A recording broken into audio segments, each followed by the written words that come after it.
Hey everybody, I'm back. I've got a couple weeks worth of stuff to get through today, and I don't want it to be a super long video, so I'm going to try to get through it all as quickly as possible. First order of business.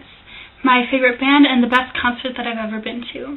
I honestly can't really pick a favorite band. If I were to give an answer today, chances are it could be a different answer tomorrow. I can, however, say that my favorite quartet is O.C. Times. I became a fan the moment I heard them, which was before they were even international champions, and I'm still a fan to this day. When I go to Germany in March for the Bing convention, they'll actually be there, which I didn't realize until I was almost done with the registration process, so that was a nice surprise, and I'm really looking forward to it. As far as the best concert I've been to, I think I also have to go the barbershop route and say the international convention last year. Sure, the contest part of it is actually probably the most important, but for these purposes, I'm going to say that you can look at it as one big concert just with breaks here and there. Second order of business. Most meaningful or memorable trip and why? I had a bit of a hard time with this one. At first I was thinking my high school band trip because that was the trip that made me realize that I wanted to see the world. Then I thought the trip that I took to Spain in high school because it was that one that really cemented my love of the Spanish language. Then after that I thought maybe I could just use this year I'm spending in Spain as one long trip. But in the end, I decided to use the very trip that has made me unable to post videos these past couple weeks. I mentioned where I was going before I went, but as a quick review, I went to Munich, Vienna, Budapest, and Prague.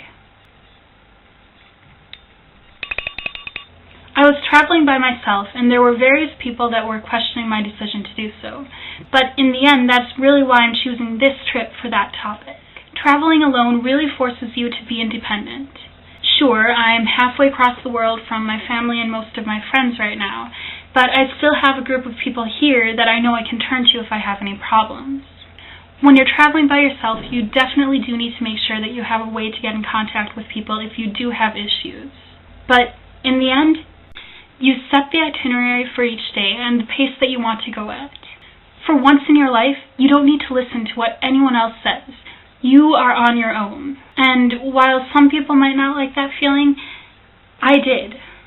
Being alone so much of the time also gave me a lot of time to think about all sorts of things that are going on in my life. I brought this journal along hoping that I would write in it at some point, but not really certain that I actually would.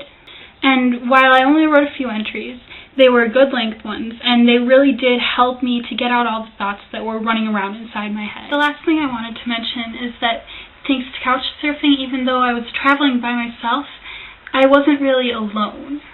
CouchSurfing is a site where there are people from all over the world who are either looking for places to stay while they're traveling or who say that they are willing to let people stay with them in the city that they live in.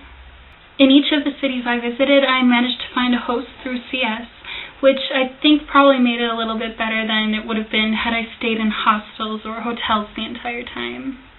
Of course, as with any instance where you're meeting someone in real life that you've only talked to online, you need to be careful and use common sense. Before asking someone to host you and before agreeing to host someone, read through their profile.